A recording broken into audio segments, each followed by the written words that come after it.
नमस्कार, मैं उभय सिंह परिहार एक बार फिर एग्जाम ओरिजिनल के इस ऑनलाइन प्लेटफॉर्म पर आपका स्वागत करता हूं। आज हम MPPSC फॉरेस्ट मेंस की संपूर्ण सिलेबस का डिस्कस करेंगे। देखेंगे कि किस यूनिट में कौन से टॉपिक रखे गए हैं, कौन से सिलेबस को कहां से कवर करना है, कहां से हम इसका अध्ययन कर सकते हैं। तो सबसे पहले हम देखते हैं कि जो MPPSC का पेपर होता है वो 3 चरणों में होता है। प्री, मेंस और इंटरव्यू। प्री, मेंस और इंटरव्यू, तो जो फॉरेस्ट का और सिविल सर्विस का प्री होता है वो कॉमन होता है। इसके लिए 2 पेपर होते हैं, पेपर 1 और पेपर 2। पेपर 1 मुख्य रूप से जीएस का पेपर होता है, जबकि पेपर 2 CSAT का पेपर होता है। CSAT का पेपर होता है। तो जो फॉरेस्ट के मेंस के लिए मेरिट लिस्ट बनती है वो पेपर 1 और पेपर 2 दोनों को जोड़कर बनती है। पेपर 1 200 मार्क्स का होता है और पेपर 2 भी 200 मार्क्स का होता है। इन दोनों को मिला दिया जाए तो 400 के पूर्णांक से जो कट ऑफ निकलती है वो फॉरेस्ट मेंस के लिए एलिजिबल होते हैं। उसके बाद जब फॉरेस्ट मेंस का मेरिट आती है तो इंटरव्यू कॉलिंग होती है। इंटरव्यू क्लियर करने के बाद आप ACF या रेंजर की पोस्ट में जाते हैं। तो आज हम डिस्कस करेंगे कि MPPSC का जो फॉरेस्ट मेंस का सिलेबस है वह कैसा है और कितनी यूनिट में डिवाइड किया गया है। तो MPPSC मुख्य परीक्षा की सभी यूनिट का विश्लेषण करेंगे, मुख्य रूप से फॉरेस्ट मेंस का।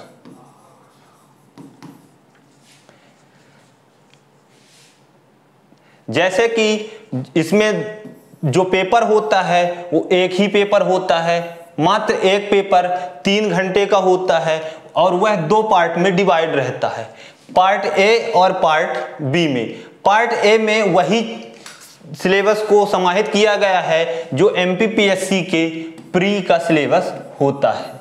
तो इसमें 5 यूनिट रहती हैं, जिसमें मध्य प्रदेश, राष्ट्रीय, अंतर्राष्ट्रीय स्तर का सामान्य ज्ञान समाहित रहता है।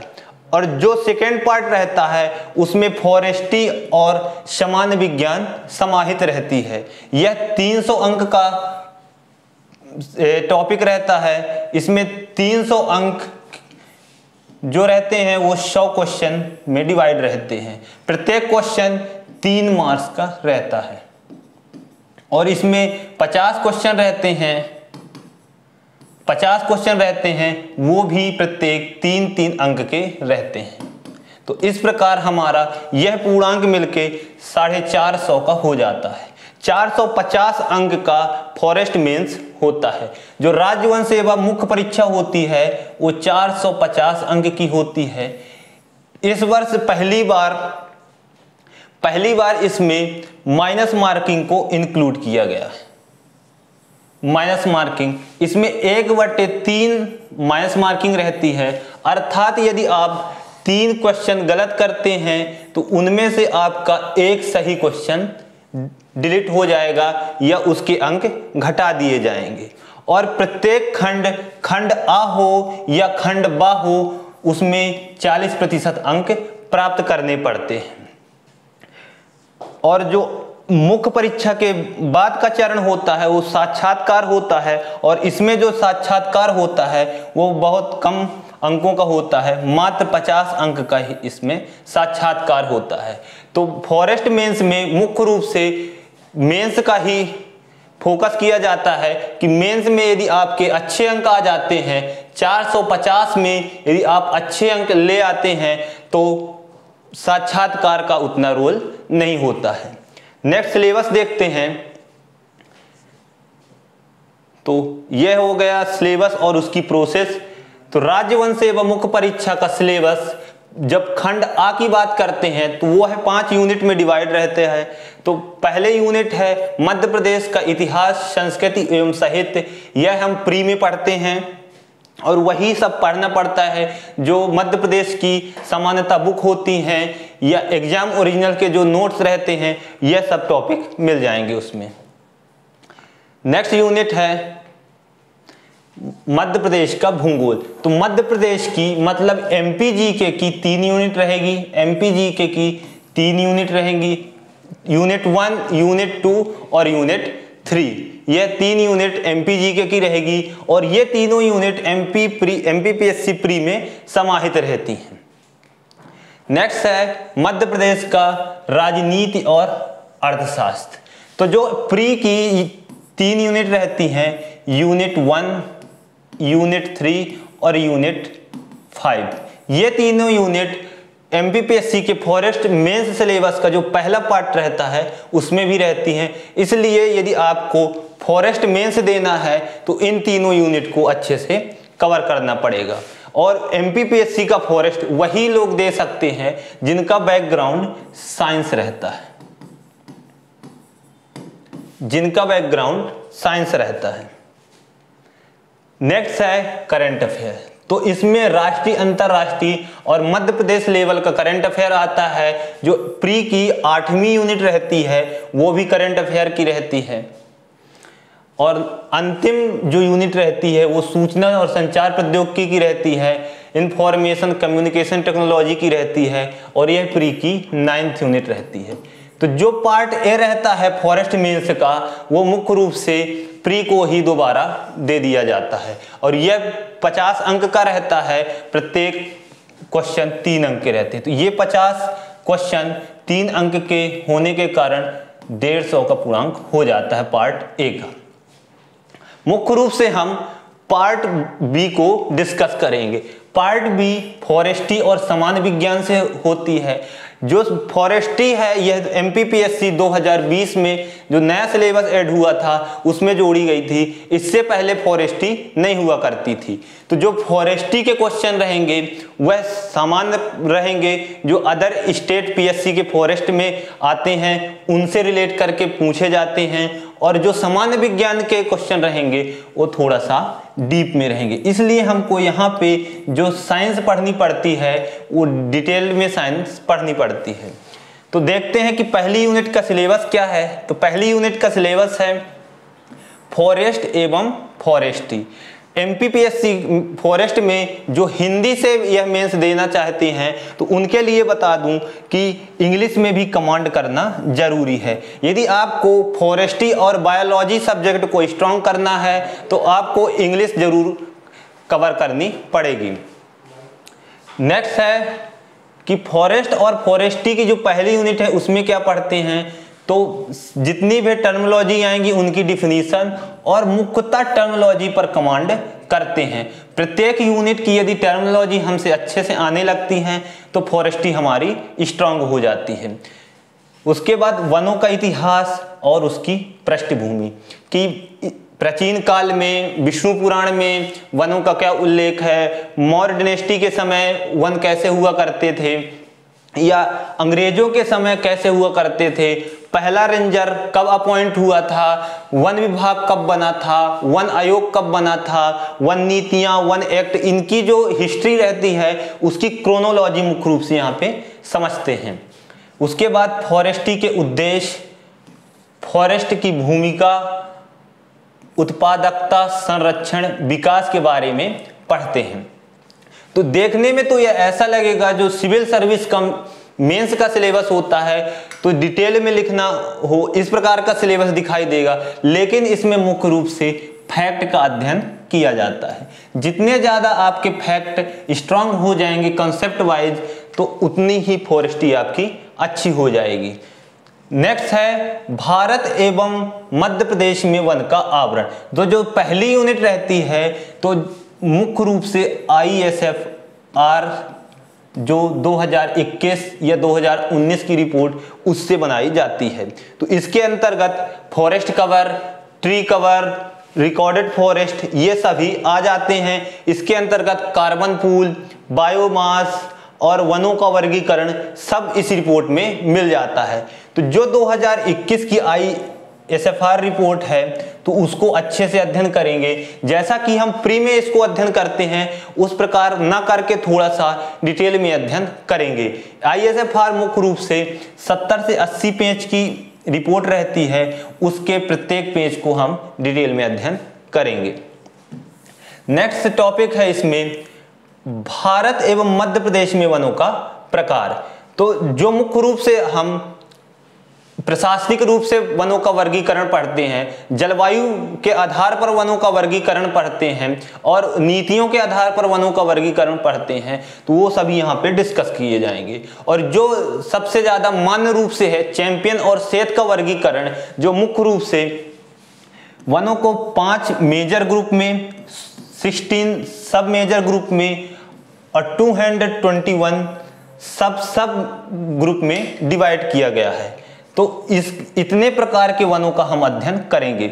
जो ये वाले वन रहेंगे उनको तो अच्छी तरीके से पढ़ लेंगे, और 221 के जो वनों का वर्गीकरण किया गया है, 221 प्रकार के वनों का वर्गीकरण किया गया है, उनको केवल इतना जान लेंगे कि वो चैंपियन सेठ के द्वारा इसका वर्गीकरण किया गया है। नेक्स्ट है वनों में क्षति के कारण वनों का वर्गीकरण। तो वनों का वर्गीकरण या वनों का प्रकार वही टॉपिक हो जाता है। वन क्षेत्र से बाहरी वृक्ष, मतलब जो रिकॉर्डेड फॉरेस्ट रहता है उसके बाहर, मतलब जो वन विभाग के वृक्ष नहीं होते हैं तो वहां भी वृक्ष लगे रहते हैं, तो उनके बारे में भी अध्ययन करेंगे। यह सब ISFR रिपोर्ट में प्राप्त हो जाएगा आपको। फिर राज्यवार वन का वितरण, मतलब MP में कितने फॉरेस्ट हैं, मिजोरम में कितने फॉरेस्ट हैं, यह अध्ययन करेंगे। अब वन निधि के बारे में अध्ययन करेंगे। हिंदी में देखें तो यह लगेगा कि यह फॉरेस्ट फंड के बारे में पूछ रहा है, लेकिन जब यही इंग्लिश में देखेंगे तो इंग्लिश में ग्रोविंग स्टॉक मतलब एक वृक्ष में, एक वन में कितनी ग्रोविंग स्टॉक समाहित होती है, उसके बारे में अध्ययन करेंगे। यह भी आपको ISFR रिपोर्ट में मिल जाएगी। मतलब जो करंट का डाटा है, मतलब इसकी डिफिनीशन और शब्दावली तो हमको रटना ही रटना है। उसके बाद इसके जो करंट के टॉपिक हैं कि कितने परसेंटेज ग्रोविंग स्टॉक है, कहाँ पे है, तो यह ISFR की रिपोर्ट में मिल जाएगा।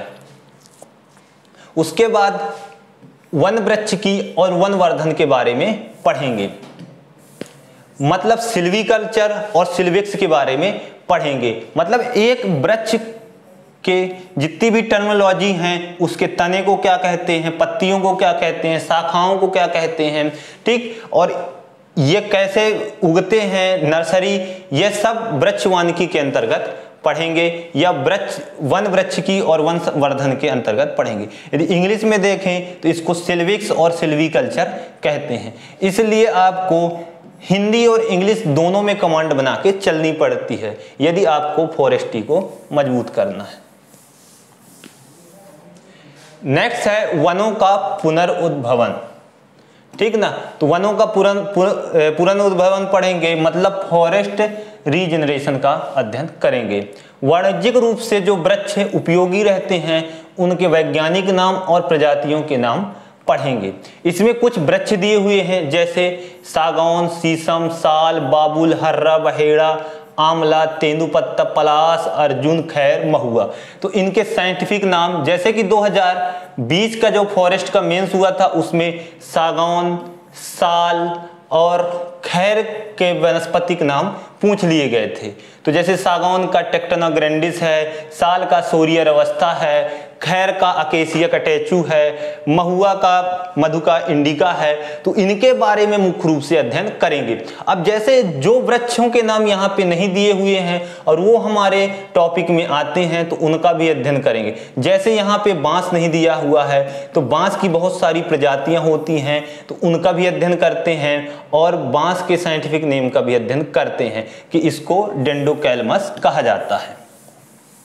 तो ये हमारी पहली यूनिट हो गई कि पहली यूनिट को कैसे पढ़ते हैं और कहाँ से पढ़ते हैं। इसके लिए हमारे एग्जाम ओरिजिनल के द्वारा शॉर्ट्स नोट और डीपली नोट बनाए जा रहे हैं, तो वह कुछ दिनों में आपके सामने आ जाएंगे। नेक्स्ट यूनिट है वन उपयोजन, मतलब फॉरेस्ट यूटिलाइजेशन। तो इसके अंतर्गत कि फॉरेस्ट से प्राप्त उत्पादों का हम किस प्रकार से यूज करते हैं, उससे क्या क्या बनाया जा सकता है और एक लकड़ी से क्या बनाया जा सकता है, इसका अध्ययन हम दूसरी यूनिट में करेंगे। उसको बोलते हैं वन उपयोजन। इसमें परिभाषा और टर्मिनोलॉजी तो प्रत्येक यूनिट में आपको मिल जाएगी, ठीक। तो इनका अध्ययन तो करना ही करना है हमको। उसके बाद काष्ठी उत्पाद, यदि पढ़ने में अच्छा ना लग रहा हो तो आप इंग्लिश में देख लिए वुड प्रोडक्ट, मतलब लकड़ी से बने हुए सभी प्रोडक्ट, जैसे चेयर हो, टेबल हो, डोर हो, ये सब का हम अध्ययन इसमें करते हैं कि किस प्रकार की लकड़ी किस चीज के लिए अच्छी मानी जाती है। नेक्स्ट है कास्ट सीजनिंग, कि जैसे आप हरी लकड़ी को काट के उसको डायरेक्ट कुछ प्रोडक्ट नहीं बनाया जा सकते, क्योंकि वह सूखने के बाद क्रैक्स आ जाते हैं, इसलिए कास्ट सीजनिंग करना जरूरी रहता है। कास्ट सीजनिंग का मतलब होता है किस प्रकार से लकड़ी को सुखाया जाता है। वुड सीजनिंग जल में डालकर सुखाई जाती है, सूर्य के प्रकाश से सुखाई जाती हैं, कुछ कृत्रिम मशीनें होती हैं उनमें सुखाई जाती हैं, जैसे कि एक है भट्ठा सीजनिंग, उसके अंतर्गत भी कास्ट सीजनिंग की जाती है। नेक्स्ट है कास्ट परिरक्षी, तो वुड प्रिजर्वेशन, जैसे देखते होंगे आपके घर में कि जैसे पापा और दादाजी जब कुछ घर के सामान बन जाते हैं लकड़ियों के, तो उसमें पेंट और वार्निश करते हैं, उसके तो लकड़ी हमारी सुरक्षित हो जाती है। तो किस प्रकार का पेंट किस प्रकार की लकड़ी में करना है, यह हम वुड प्रिजर्वेशन के अंतर्गत पढ़ते हैं। अब जब लकड़ी से बने प्रोडक्ट में पढ़ते हैं तो लकड़ी से प्लाईवुड बनाई जाती है, पार्टिकल वुड भी बनाया जाता है, लुगदी बनाए जाते हैं, कागज बनाए जाते हैं, तो इनका भी अध्ययन करेंगे। जैसे कि प्लाईवुड के बारे में 2020 में क्वेश्चन आ गया था कि कितने बाई कितने की प्लाईवुड की सीट उपयोगी मानी जाती है, या किस सीट का यूज करके प्लाईवुड बनाया जाता है। तो इनकी डिफिनीशन और इनसे रिलेटेड टर्मिनोलॉजी को पढ़ेंगे। तो 8 इंच बाई 6 इंच की जो सीट रहती है वो प्लाईवुड बनाने में उपयोगी होती है। नेक्स्ट क्वेश्चन है आरा मशीन। तो जब लकड़ी के उत्पाद बना रहे हैं हम, तो आरा मशीन मतलब सौ मशीन का भी यूज करेंगे। सौ मशीन कितने प्रकार की होती है, कौन सी अच्छी होती है, इलेक्ट्रिक वाली अच्छी होती है कि हैंड वाली अच्छी होती है, इनका अध्ययन हम इसमें आरा मशीन में करते हैं। उसके बाद है लट्ठा, मतलब लॉग, मतलब लकड़ी को काट कर हम एक सेम साइज के मतलब बोंगी नुमा बना देते हैं, एक लगभग 10-10 फीट के, तो उसको क्या बोलते हैं, लट्ठा बोला जाता है या लॉग बोला जाता है। अब वन का मापन करते हैं, वन में कितने वृक्ष लगे हुए हैं, उनके वृक्षों के वॉल्यूम कितने हैं, वृक्ष की हाइट कितनी है, जो ये क्राउन कहलाता है, क्राउन की लेंथ या विड्थ कितनी है, उसकी हाइट कितनी है, पेड़ की टोटल हाइट कितनी है, बोल की हाइट कितनी है, बोल मतलब तने की हाइट कितनी है, कितना इसमें बायोमास है, इन सभी का अध्ययन हम वन मापन मतलब फॉरेस्ट मेजरमेंट के अंतर्गत करते हैं। तो यह हो गया ऊंचाई और आयतन का हम अध्ययन वन मापन में करते हैं। अभी तक जो हम देखे तो वो वुड प्रोडक्ट मतलब वुडी के बारे में देखे हैं। अब नॉन वुड यदि फॉरेस्ट टिम्बर के बारे में देखें तो जैसे कि जिसमें लकड़ी की मात्रा नहीं होती है, तो रेसे मतलब फाइबर, फ्लॉसेस, घास, टेनिन, गोंद, रंग, राल, ओलियोरीजन, सुगंध तेल, वृक्ष जनित, तिलहन बीज और औषधि पौधे, इनका अध्ययन हम सेकंड यूनिट में करते हैं कि कौन से वृक्ष से गोंद निकाला जाता है, किससे ओलियोरीजन निकलता है, कौन से ऐसे वृक्ष होते हैं जो औषधि गुण रखते हैं, कौन सी घास गाय के लिए अच्छी होती है, कौन सी घास झोपड़ी बनाने के लिए अच्छी होती है, कौन सी घास शो के रूप में लगाई जाती है। तो इस प्रकार हम इस यूनिट में घास, रॉल, रंग का अध्ययन करेंगे। नेक्स्ट यूनिट है थर्ड यूनिट, वन नीति और वन विधियां। तो इसके अंतर्गत फॉरेस्ट पॉलिसी और लॉ का अध्ययन करेंगे कि उस लॉ के अंतर्गत किस प्रकार की टर्मिनोलॉजी यूज की जाती हैं और उनमें कौन कौन सी परिभाषाएं समाहित की गई हैं। तो राष्ट्रीय वन नीति का अध्ययन करेंगे, जो भारत में 3 बार राष्ट्रीय वन नीति को लाया गया है, 1894, 1952 और 1988। तो ये अंग्रेजों के द्वारा लाई गई पहली वन नीति है। 1952 की आज़ादी के बाद की पहली वन नीति है और 1988 की वन नीति नवीन वन नीति है। तो भारत में केवल 3 वन नीति आई हैं, तो तीनों वन नीतियों की सिनोप्सिस हमको तैयार करना पड़ेगा और लगभग एक पेज की सिनोप्सिस रहेंगे। उसके बाद हम यहाँ पे अध्ययन करेंगे वन विधि को, मतलब फॉरेस्ट लॉ क्या कहलाता है। इस बार एक क्वेश्चन आ गया था कि जो फॉरेस्ट लॉ होते हैं वो स्पेशल लॉ होते हैं या जनरल लॉ होते हैं। तो जो भी स्पेसिफाई लॉ बनाए जाते हैं किसी विशेष उद्देश्य के लिए, चाहे वो जनजातियों के लिए हो, चाहे घरेलू हिंसा के लिए हो, चाहे फॉरेस्ट के लिए हो या पशु क्रूरता के लिए हो, वो सभी स्पेशल एक्ट कहलाते हैं। और जो जनरल एक्ट कहलाते हैं, जैसे आईपीसी और सीआरपीसी के एक्ट रहते हैं, वो वन नीति जनरल वन विधि कहलाते हैं। नेक्स्ट है भारतीय वन अधिनियम 1997, 2002 और 2006। तो जो भारतीय वन एक्ट मुख्य रूप से 1927 में आया था और उसके बाद धीरे धीरे इसमें संशोधन किया गया। तो उसका अध्ययन करेंगे कि कितने अध्याय हैं, इसमें कितनी धाराएं हैं, कब लागू हुआ, कब पारित हुआ, कौन से अध्याय इंपॉर्टेंट हैं, कौन से अध्याय इंपॉर्टेंट नहीं हैं। तो इसमें मुख्य रूप से सभी धाराओं का अध्ययन नहीं किया जाता, क्योंकि किसी में 60 धाराएं हैं, किसी में 80 धाराएं हैं।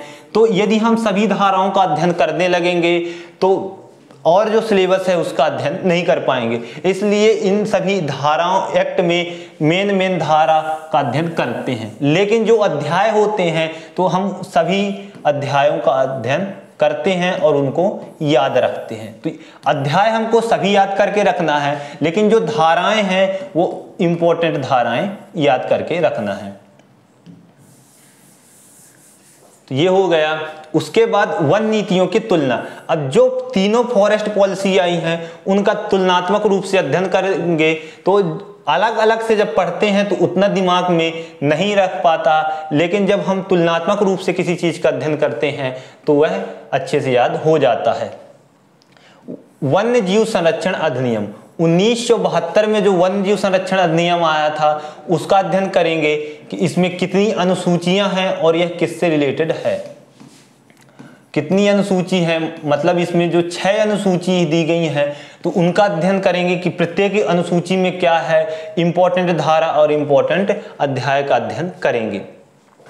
नेक्स्ट है इसमें जो संशोधन समय समय पर हुए हैं, इसी के अंतर्गत टाइगर रिजर्व बनाए जाते हैं, इसी के अंतर्गत चिड़ियाघर बनाए जाते हैं और इसके अंतर्गत जो भी अन्य केंद्रीय आपराधिक ब्यूरो वगैरह बनते हैं उन सभी का अध्ययन 1972 के एक्ट में करते हैं। तो जो मुख्य रूप से एक्ट है वह 1972 का एक्ट और 1927 का एक्ट इंपॉर्टेंट हो जाता है। उसके बाद वन संरक्षण अधिनियम 1980 का अध्ययन करेंगे, पर्यावरण संरक्षण अधिनियम 1986 का अध्ययन करेंगे।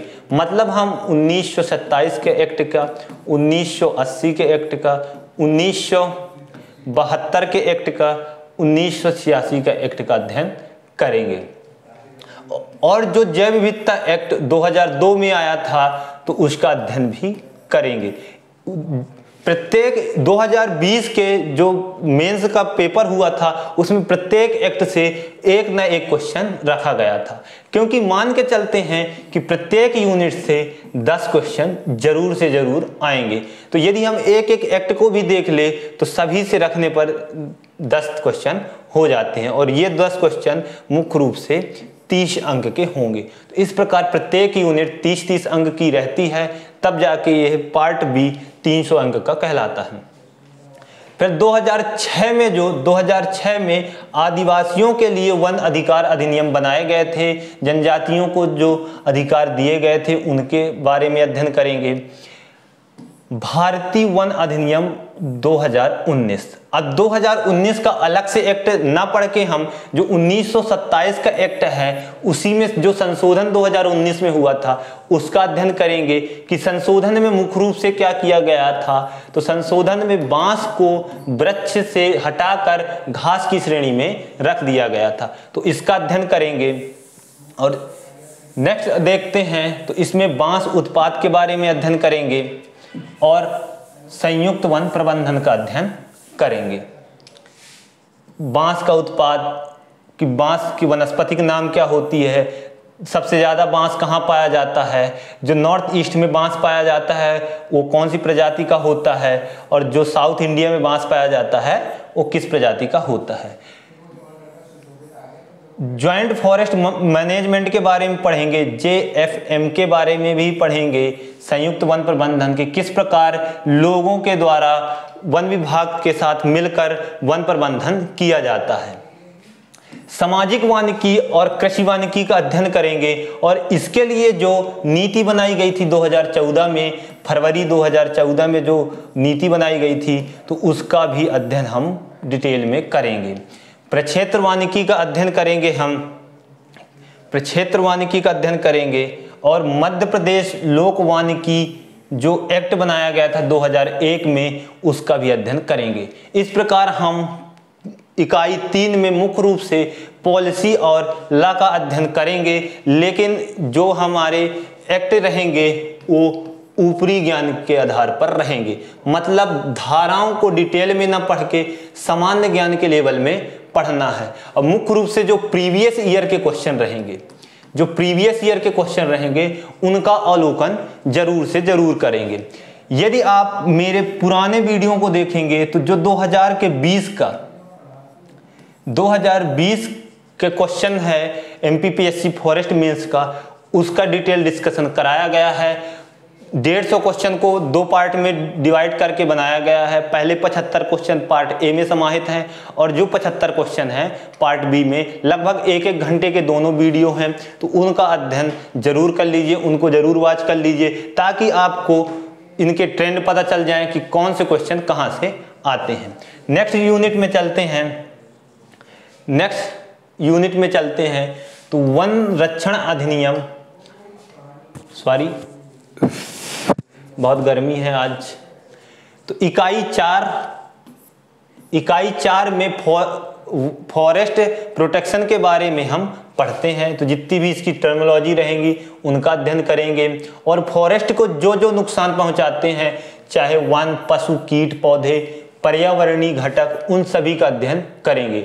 इसके अंतर्गत फॉरेस्ट फायर और उनको कैसे कंट्रोल किया जाता है, उनके प्रकार क्या क्या होते हैं, कि वन अग्नि कितने प्रकार की होती है, क्रीपिंग फायर किसे कहते हैं, क्राउन फायर किसे कहते हैं, सरफेस फायर किसे कहते हैं और ग्राउंड फायर, मतलब जितने भी प्रकार की आग होती है उनका अध्ययन करेंगे और उनके रोकने के लिए जो उपाय किए जाते हैं उनका अध्ययन करेंगे। और नेक्स्ट है तो चरनोई और चरनोई प्रबंधन के बारे में अध्ययन करेंगे कि ओवर ग्रेजिंग क्या होती है, ग्रेजिंग क्या होती है, यदि ओवर ग्रेजिंग हो जाती है तो उनको कंट्रोल कैसे किया जाता है, ग्रेजिंग के पैटर्न क्या होते हैं, इसका अध्ययन हम चरनोई प्रबंधन में करते हैं। अब वन रोपण के बारे में अध्ययन करेंगे कि अफॉरेस्टेशन क्या कहलाता है, तो कि रिफॉरेस्टेशन क्या कहलाता है, अफॉरेस्टेशन क्या कहलाता है। तो जहां पहले वन नहीं लगे हुए होते हैं, यदि हमको वहां पे वन लगाना होता है तो उस प्रोसेस को अफॉरेस्टेशन कहते हैं। तो इस सभी चीज का अध्ययन हम डिटेल रूप में करते हैं। और आपको क्या क्या पढ़ना है, तो मृदा संरक्षण के बारे में पढ़ना है, वाटरशेड मैनेजमेंट के बारे में पढ़ना है कि वाटरशेड मैनेजमेंट में वाटरशेड कितने प्रकार के होते हैं, माइक्रो वाटरशेड किसे कहते हैं, मेजर वाटरशेड किसे कहते हैं, या इनको क्रोनोलॉजी में समझाने के लिए या सजाने के लिए आ जाए तो आपको पता होना चाहिए। फिर यदि यहाँ से देखें तो हमारे एनवायरनमेंट का जो टॉपिक है उससे रिलेट करके आ जाता है।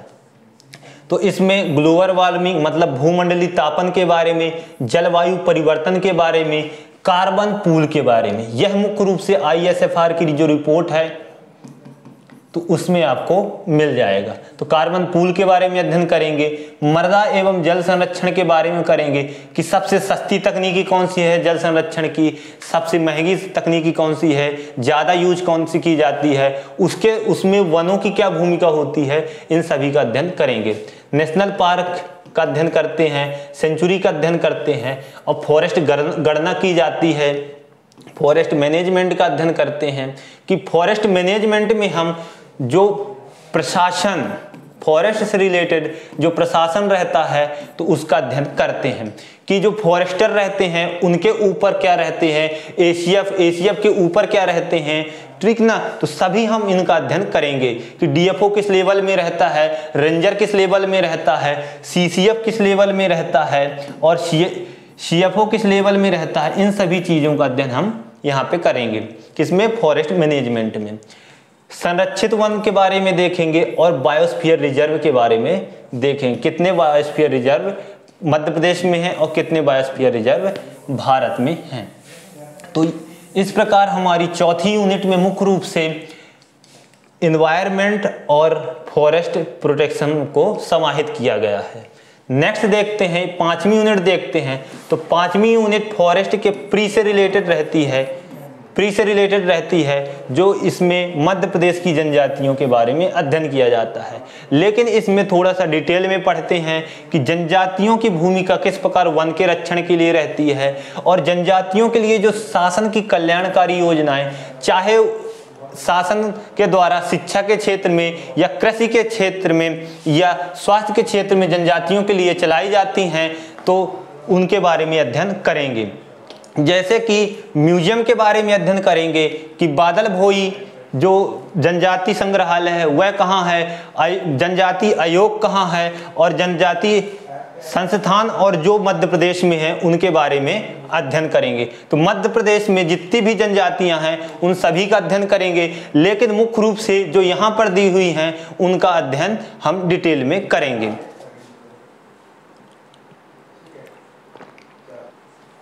तो इस प्रकार हम जनजातियों का अध्ययन करेंगे। जनजातियों से संबंधित जितने भी फैक्ट हैं, जितने भी कॉन्सेप्ट हैं मध्य प्रदेश के लेवल में, उन सभी का अध्ययन हम करेंगे। और जिस मध्य प्रदेश की जो विशेष पिछड़ी जनजातियां हैं, बैगा, भारी और सहरिया के बारे में विशेष रूप से अध्ययन करेंगे। जैसे कि यहाँ पे मध्य जनजातियों की भाषा और बोलियों को प्री में नहीं डिस्कस किया जाता, लेकिन ये हम यहाँ पे डिस्कस करेंगे। तो यह पांचवी यूनिट जो होती है मध्य प्रदेश की जनजातियों से रहती है, वो आप किसी भी बुक से पढ़ सकते हैं, लेकिन जो एग्जाम ओरिजिनल के बुकलेट बनाई जा रही हैं उसमें ये सभी टॉपिक को कवर किया गया है। नेक्स्ट यूनिट देखते हैं। तो नेक्स्ट यूनिट है हमारी साइंस से। तो कौन से साइंस से? केमिस्ट्री से है। जो फॉरेस्ट्री में फॉरेस्ट के पेपर में फॉरेस्ट्री में जो साइंस है वो 3 यूनिट में साइंस है, 6, 7 और 8 में। तो फिजिक्स, केमिस्ट्री और बायो के बारे में हमको इनमें अध्ययन करना पड़ता है। तो जो फॉरेस्ट्री के मेंस में जो साइंस पढ़ी जाती है वो डिटेल में पढ़ी जाती है और इसका जो सोर्स रहता है वो 9th और 10th की बुकलेट में पूर्ण रूप से ओवरलैप करके मिल जाता है। लेकिन जो पेपर का क्वेश्चन रहता है, क्वेश्चन का लेवल रहता है, तो वो 11th और 12th लेवल का रहता है। तो आपको जब साइंस कवर करनी है तो वनडे एग्जाम के रूप में या प्री के लेवल का साइंस नहीं तैयार करनी है, आपको जो साइंस तैयार करनी है वो 11th और 12th के लेवल की करनी है। तो देखते हैं केमिस्ट्री में कौन कौन से टॉपिक रखे गए हैं। आपको देखने में जरूर वास्ट सिलेबस लग रहा होगा, लेकिन यह सिलेबस बहुत छोटा है। जैसे कि इसमें धातुओं के बारे में अध्ययन करना है, अधातुओं के बारे में अध्ययन करना है और कुछ कार्बनिक यौगिक हैं उनका अध्ययन करना है और बहुलक के बारे में अध्ययन करना है। ऊपर देखते हैं तो रासायनिक अभिक्रिया के बारे में अध्ययन करना है और कुछ रासायनिक यौगिक के बारे में अध्ययन करना है। बस मोटे तौर पर देखा जाए तो यही सिलेबस में है। और जो इसके अंतर्गत पढ़ते हैं तो आप प्री में भी पढ़ते हैं, मेंस में भी पढ़ते हैं, लेकिन हम यहाँ पे डिटेल में पढ़ेंगे। क्या क्या पढ़ेंगे? रासायनिक अभिक्रिया की दर, रासायनिक साम्य, रासायनिक अभिक्रिया के दर को प्रभावित करने वाले कारक, तीव्र अभिक्रिया, मंद अभिक्रिया, उच्चक्रमणीय अभिक्रिया, अनुत्क्रमणीय अभिक्रिया, रासायनिक अभिक्रिया एवं रासायनिक साम्य की प्रकृति के बारे में अध्ययन करेंगे। और यह सभी आपको 12th की जो बुक आती है एमपी बोर्ड की या एनसीईआरटी की, उसमें मिल जाएगी।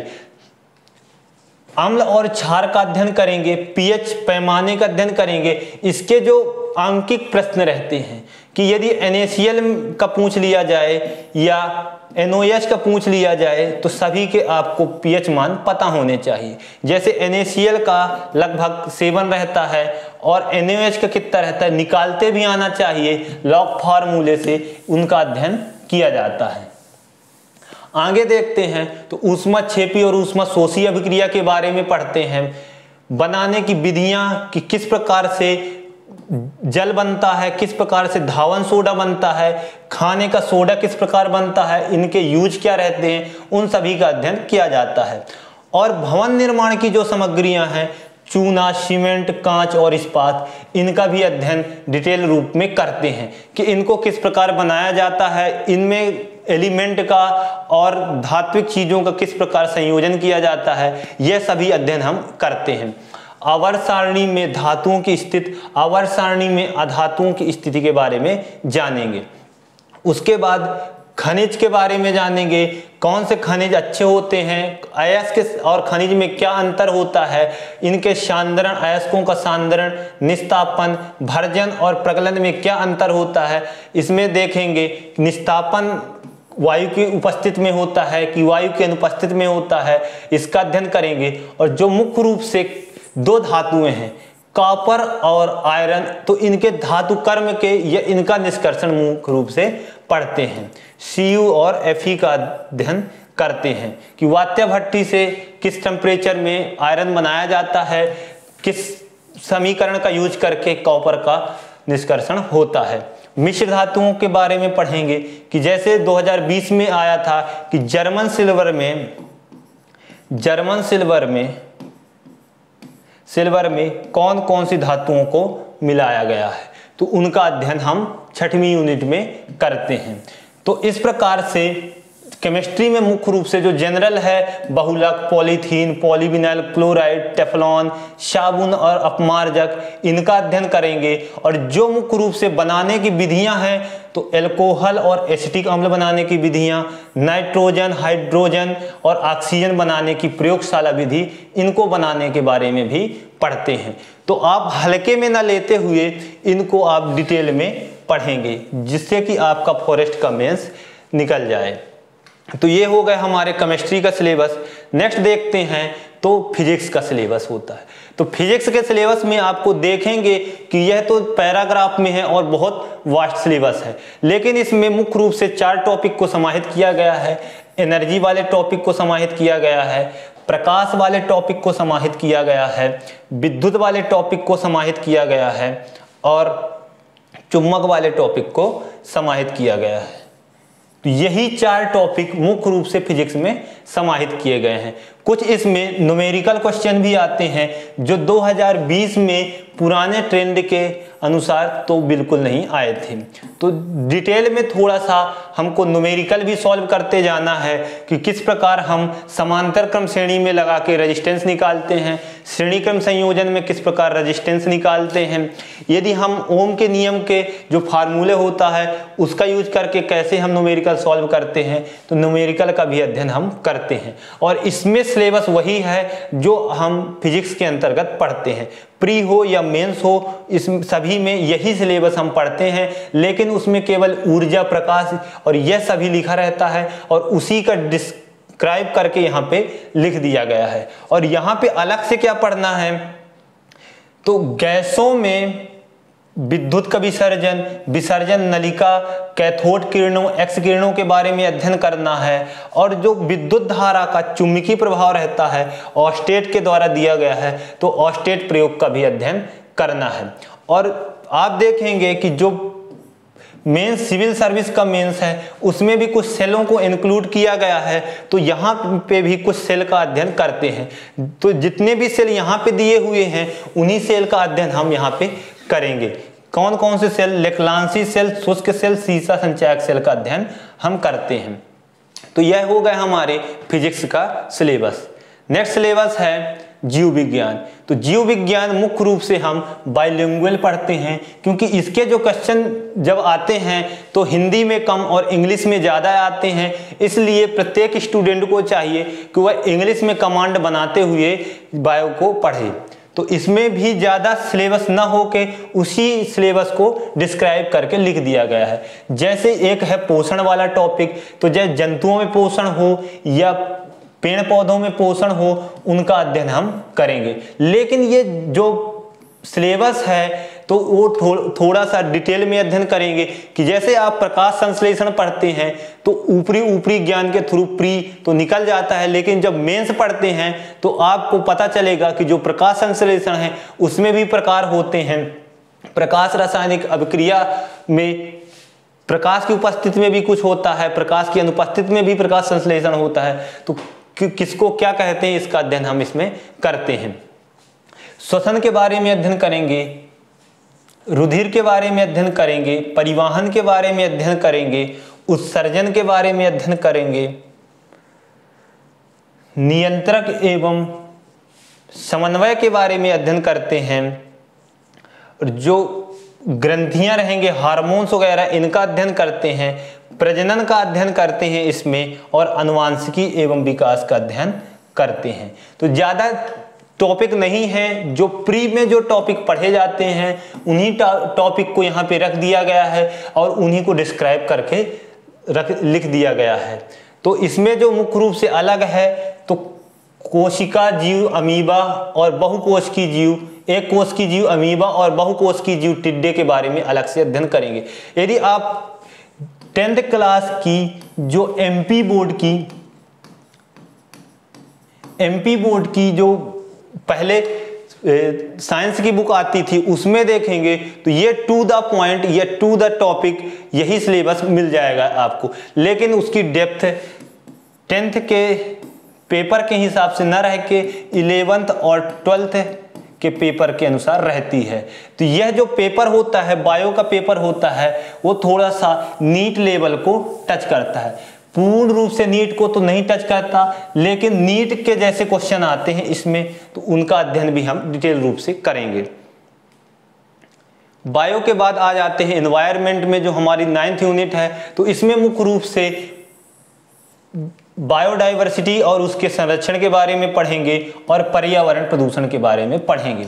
अब जैव विविधता के अंतर्गत आप जैव विविधता कितने प्रकार की होती है, भारत में कहाँ पाई जाती है, इसका मापन किस प्रकार किया जाता है, इसका सामाजिक, नैतिक और वैकल्पिक दृष्टि से क्या महत्व रखता है, हॉट स्पॉट किसे कहते हैं, हॉप स्पॉट किसे कहते हैं, और जैव विविधता को क्षति कौन पहुंचाता है, उसका संरक्षण कैसे करेंगे, और जो रेड डाटा बुक है उसके बारे में अध्ययन करेंगे। और जो 1972 में जीव जंतु होते हैं तो उनके साइंटिफिक नाम या उनको किस अनुसूची में रखा गया है, किस रेड डाटा बुक की श्रेणी में रखा गया है, इसका अध्ययन करते हैं।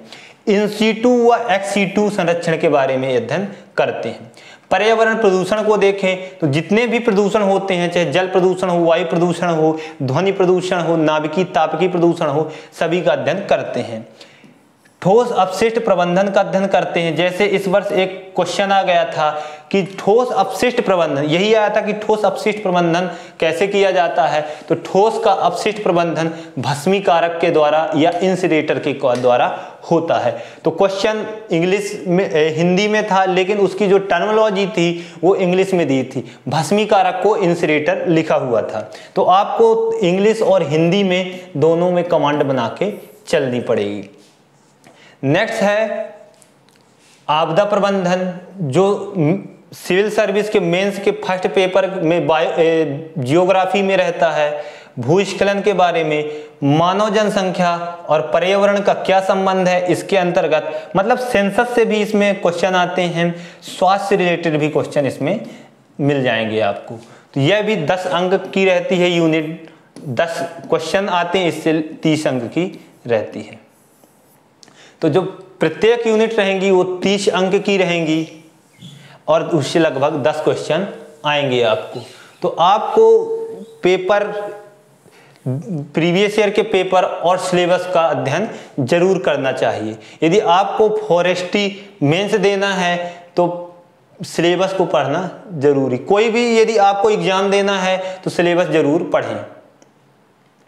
नेक्स्ट है मैथ, तो इसमें मैथ अंक गणित, बीज गणित, ज्यामिति और त्रिकोणमिति यह समाहित की गई है। लेकिन आपको देखने को मिलेगा कि 4 टॉपिक ही हैं, वही 4 टॉपिक पूरी मैथ को समाहित कर लेंगे। जो इसमें क्वेश्चन आते हैं वो आपके सामान्य से क्वेश्चन रहते हैं, ज़्यादा डीप में जाके मैथ के क्वेश्चन नहीं पूछे जाते।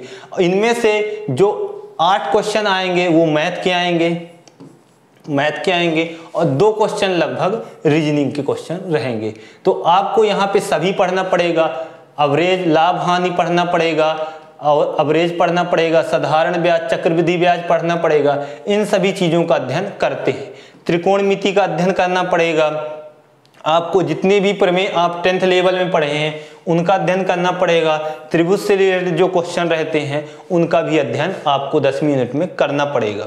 तो इस प्रकार हम संपूर्ण सिलेबस को देख लिए हैं कि एमपीपीएससी फॉरेस्ट मेंस में किस टॉपिक से कितने नंबर के आते हैं, कौन कौन से क्वेश्चन बन सकते हैं यहाँ से।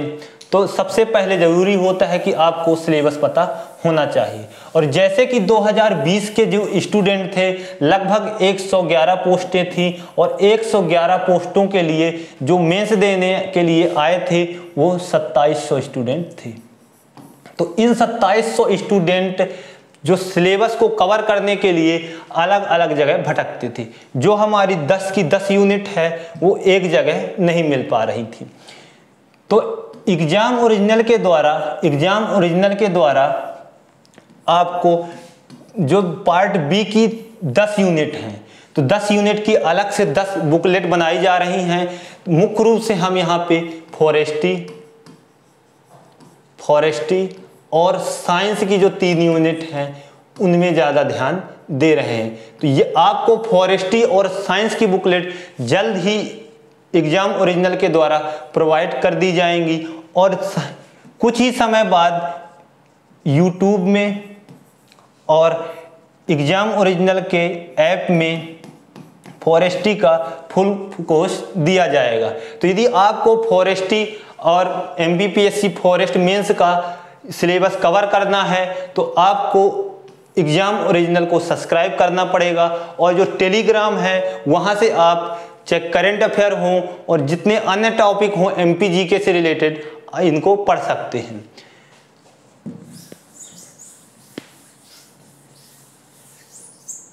तो मैं यही कहूंगा कि आप अलग अलग जगह ना भटक कर, चाहे प्री के लिए हो, मेंस के लिए हो या फॉरेस्ट्री मेंस के लिए हो, फॉरेस्ट मेंस के लिए हो, आप एग्जाम ओरिजिनल के पेड बैच में या यूट्यूब चैनल में जुड़कर अपनी तैयारी को स्ट्रांग बना सकते हैं। इसी के साथ आज के लिए इतना ही। धन्यवाद। आप एग्जाम ओरिजिनल चैनल को जरूर सब्सक्राइब करें। धन्यवाद।